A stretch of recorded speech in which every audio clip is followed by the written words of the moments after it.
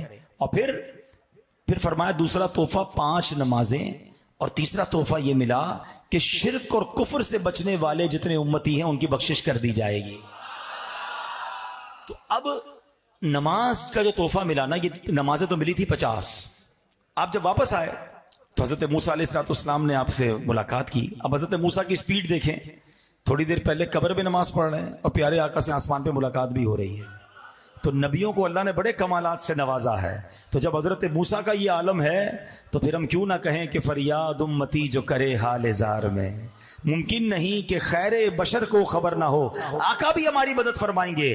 اب آقا سے حضرت موسیٰ عرض کرتے ہیں حضور 50 نمازیں آپ کی امت نہیں پڑھ سکے گی، اب جائیے کچھ کم کروا کے آئیے۔ میرے آقا پھر جاتے ہیں، عرض کرتے ہیں 5 کم ہو جاتی ہیں، تو حضور پھر جائیے یہ بھی زیادہ ہے۔ آقا پھر جاتے ہیں 40 ہو جاتی ہے، بار بار عرض کرتے ہیں، نبی پاک بار بار جاتے ہیں، 9 بار نبی پاک جاتے ہیں بارگاہ الہی میں، اب کتنی ہو گئی 5۔ حضرت موسیٰ عرض کرتے ہیں حضور یہ بھی زیادہ ہیں، مجھے بنی اسرائیل کا تجربہ ہے، اب یہ بھی کم کروائیے۔ اللہ کے حبیب فرماتے ہیں اب مجھے شرم آتی ہے۔ سبحان اللہ، محبوب و محب کی باتیں ہیں نا، اللہ کی طرف سے ارشاد ہوتا ہے اے محبوب ہمارے کلمات بدلتے نہیں، تمہاری امت نماز 5 پڑھے گی، ثواب 50 کا ہی دیا جائے۔ اب اس میں بھی بڑے مسئلے حل ہو گئے جناب کہ حضرت موسیٰ علیہ السلام تو دنیا سے پردہ فرما چکے تھے صدیوں پہلے، صدیوں کے بعد بھی مدد کر رہے ہیں۔ جو کہتے ہیں دنیا سے جانے کے بعد اللہ والے مدد نہیں کرتے، پھر تو ان کو 50 نمازیں پڑھنی چاہیے۔ حضرت موسیٰ نے مدد کی ہے، اس میں ان کو ماننا پڑے گا کہ ہاں حضرت موسیٰ کے مشورے سے نبی پاک گئے تھے۔ تو پتہ چلا اللہ والے دنیا سے جانے کے بعد بھی اللہ کی عطا سے مدد فرماتے ہیں۔ ایک مسئلہ تو یہ کلیئر ہو گیا۔ دوسری بات، حضرت موسیٰ خود بھی اللہ کے نبی ہیں، وہ خود ہی اللہ سے عرض کر دیتے یا اللہ 50 کی 5 کر دے، مگر انہوں نے نبی پاک سے عرض کیا تو پتہ چلا اللہ کی بارگاہ میں اللہ کے پیاروں کا وسیلہ پیش کرنا یہ بھی نبیوں کا طریقہ ہے۔ کوئی حرج نہیں اگر ہم اللہ کے حبیب کا وسیلہ اور اللہ کی بارگاہ میں اس کے نیک بندوں کا وسیلہ پیش کریں تو اس میں بھی کوئی پرابلم نہیں ہے۔ تیسرا، علماء نے بڑے عشق والی ایک بات کہی ہے کہ حضرت موسیٰ بار بار کیوں بھیج رہے تھے۔ آپ کو پتا ہے نا حضرت موسیٰ کا واقعہ کیا ہے؟ آپ کلیم اللہ تھے، آپ اللہ سے باتیں کیا کرتے تھے، اور دنیا کا بھی دستور ہے کہ جب کسی سے باتیں کرتا ہو انسان اور محبت بھی دل میں ہو تو پھر جی چاہتا ہے کہ دیدار بھی ہو جائے۔ کبھی کبھی ہوتا ہے ہم بہت سالوں تک کسی بندے سے فون پہ بات کر رہے ہوتے، دوستی ہو جاتی ہے، کہتے ہیں کبھی دکھاؤ تو صحیح بھائی آپ کو دیکھا ہی نہیں، فون پہ ہی باتیں ہو رہی ہیں۔ اب تو خیر ویڈیو کال آ گئی ہے تو بندہ ویڈیو کال کر لیتا ہے، پہلے ایسا بڑا ہوتا تھا جب ویڈیو کال نہیں ہوتی تھی، کاروبار چلتا رہتا تھا، بندے نے ایک دوسرے کو دیکھا ہی نہیں ہوتا تھا، اور کبھی کہتا ہے کبھی تو ملاقات کرو یار، فون پہ ہی بات ہوتی ہے۔ اب یہاں کلیم اللہ سے باتیں کرتے تھے، دیکھا نہیں تھا، عرض کرتے مولا تیرا دیدار کرنا ہے۔ ارشاد ہوا لن ترانی، اے موسیٰ تم مجھے نہیں دیکھ سکو گے۔ عرض کی یا اللہ دیدار کروا دے۔ تو اب کوہ طور پر ایک تجلی نازل کی گئی، دیدار نہیں ہوا، اللہ نے اپنی تجلی بھیجی، حضرت موسیٰ وہ تجلی دیکھ نہ سکے، تاب نہ لا سکے، آپ بے ہوش ہو گئے۔ ٹھیک ہے، آپ نے صلاۃ والسلام میں ایک شعر کو بہت بار سنا ہوگا، اب آج ذرا سمجھو۔ ایک طرف حضرت موسیٰ تاب نہ لا کر بے ہوش ہو گئے ہیں، اور دوسری طرف اپنے حبیب کو بلایا جا رہا ہے، دیدار کروایا جا رہا ہے، جلوے دکھائے جا رہے ہیں۔ فرق دیکھو حبیب اللہ اور کلیم اللہ میں، اور یہ شعر آپ نے کئی بار صلاۃ والسلام میں سنا ہوگا کہ فرق مطلوب و طالب کا دیکھے کوئی، قصہ طور و معراج سمجھے کوئی۔ Try to understand the difference between طور and معراج، ان دونوں واقعات میں فرق سمجھو۔ قصہ طور و معراج سمجھے کوئی بے ہوش جلووں میں گم ہے کوئی، سمجھ آ رہی ہے؟ کوئی بے ہوش جلووں میں گم ہے کوئی، کس کو دیکھا یہ موسیٰ سے پوچھے کوئی، آنکھ والوں کی ہمت پہ لاکھوں سلام۔ یہ شان ہے حبیب اللہ کی، ٹھیک ہے نا؟ اچھا، اب حضرت موسیٰ کے ساتھ یہ واقعہ تو ہو چکا تھا، وہ دیدار تو کر نہیں سکے تھے، انہوں نے کہا کہ نبی پاک دیدار کر کے آئے ہیں۔ اچھا، یہاں بھی ہوتا ہے ایسا، عاشقوں کے انداز ہوتے ہیں۔ اب کوئی بیچارہ غریب، کوئی دور مدینہ نہ دیکھا ہو جس نے، تڑپ رہا ہو، مدینہ دیکھا نہیں اس نے، اب کوئی مدینے سے آتا ہے تو کیا کہتا ہے یار تمہاری آنکھیں دیکھ لوں جس نے مدینہ دیکھا, میں ان آنکھوں کو چوم لوں جس نے مدینہ دیکھا. وہ شاعر کہتے ہیں نا, ان کی آنکھوں کا نور تو دیکھو جن کا دیکھا ہوا مدینہ ہے, جن کا دیکھا ہوا مدینہ ہے. ہم نارملی یہ کرتے ہیں نا کہ جو مدینہ دیکھ کے آتا ہے بندہ کہتا ہے میں اس کی آنکھیں دیکھ لوں. حضرت موسیٰ نے کہا میں نے تو رب کو نہیں دیکھا, محبوب ابھی تازہ تازہ دیکھ کر آئے ہیں. کہا حضور ذرا دوبارہ جائیے نا, 5 نمازیں اور کم کروا کر آئیے. آقا رب کی بارگاہ میں گئے, واپس آ رہے ہیں, حضرت موسیٰ پھر ان آنکھوں کو دیکھ رہے ہیں. حضور دوبارہ جائیے, حضور دوبارہ جاتے ہیں, دوبارہ آتے ہیں, حضرت موسیٰ پھر ان آنکھوں کو دیکھ رہے ہیں. یہ آنکھیں رب کو دیکھ رہی ہیں, حضرت موسیٰ ان آنکھوں کو دیکھ رہے ہیں. اچھا ایک اور بڑا کمال کا سوال ہے کہ معراج کی رات پھر حاضری کتنی بار ہوئی؟ آقا رب کی بارگاہ میں گئے کتنی بار؟ ایک بار تو بلایا گیا. اب بڑی کمال کی بات کہنے جا رہا ہوں, بات بڑی باریک ہے. کوئی بہت بڑا دربار ہو, کوئی بہت مشہور آدمی ہو, کوئی بڑا دنیا کا صدر وزیر اعظم ہو, ہمیں اپوائنٹمنٹ ملے, ہمیں بلایا بھی جائے, ہم ایک بار تو اس کی اجازت کے ساتھ جا سکتے ہیں, مگر باہر نکل کر دوبارہ نہیں جا سکتے ہیں, کیونکہ دوبارہ اجازت لینی پڑے گی نا. اس نے تو ایک بار بلایا تھا. مگر یہاں تعلق کیسا ہے کہ بار بار جاتے ہیں, بار بار آتے ہیں. ارے کمال ہے, جب جائے جاتے ہیں, جب چاہے آتے ہیں. یہی بات تو بریلی کے تاجدار کہتے ہیں نا, کسرے دنا تک کس کی رسائی, کسرے دنا تک کس کی رسائی, جاتے یہ ہیں آتے یہ ہیں, صلی اللہ علیہ وسلم, صلی اللہ علیہ وسلم, صلی اللہ علیہ وسلم. ہمیں اس بات کا فخر ہے, ہمیں اس بات کی خوشی ہونی چاہیے, ہمارا ایمان مضبوط ہونا چاہیے کہ میں جس نبی کا امتی ہوں نا, اس کی رسائی بڑی کمال کی ہے, ان کی اپروچ بڑی زبردست ہے, ان کی رسائی کیسی ہے. اور سنو, صرف معراج کی رات رسائی نہیں تھی, بلکہ محشر کے دن بھی انہی کی رسائی ہوگی. ہاں, ساری دنیا دیکھے گی کہ کسی اور کی نہیں چلنی. چلنی کس کی ہے؟ آؤ بریلی کے تاجدار بتاتے ہیں, سنتے ہیں کہ محشر میں صرف ان کی رسائی ہے. He is one and only. محشر میں صرف ان کی رسائی ہے, سنتے ہیں کہ محشر میں صرف ان کی رسائی ہے, گر ان کی رسائی ہے لو پر تو بنائی ہے. اب سب ایسے آقا ہیں جن کی معراج کی رات بھی رسائی ہے, بارگاہ الہی میں رسائی ہے, معراج میں رسائی ہے.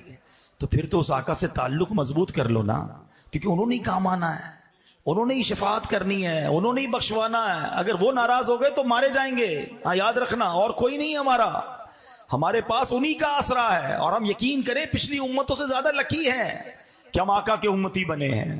میری خوش قسمتی میں تیرا امتی, یقین کرو لکی ہم. کسی اور امت میں بھی پیدا ہو سکتے تھے نا, کسی اور نبی کے زمانے میں پیدا ہو سکتے تھے. یہ اللہ نے مجھ پر اور آپ پر احسان کیا ہے کہ سرکار کا امتی بنا دیا ہے. اب جب امتی بنے ہونا, غلام بنے ہونا, تو پھر پکے غلام بنو نا, سچے عاشق بنو نا. نماز کتنی بڑی نعمت ہے آپ کو پتہ ہے؟ جتنے احکام, روزہ, زکوٰۃ, حج, اسلامی احکام جبریل امین آقا کی بارگاہ میں زمین پر لے کر حاضر ہوتے تھے. مگر نماز کی اہمیت سمجھو کہ محبوب کو لا مقام پر بلا کر عطا فرمایا گیا ہے.